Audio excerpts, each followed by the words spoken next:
Most creative people fail at producing their creative product and monetizing it, right? So your default position, if you're a creative person, is you're going to fail. And that's because it's hard to come up with something new, and it's hard to present it to the market at the right time, and it's hard to market it. Like, those things are really, really difficult.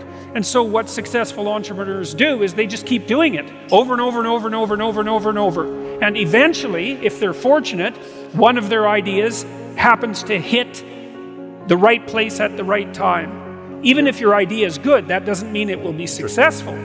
There's so many things that have to be taken into account. So this is partly why persistence, and that's part of conscientiousness, is so useful. It's like, persistence is helpful because it enables you to run many, many experiments. And you need to know that the baseline is failure.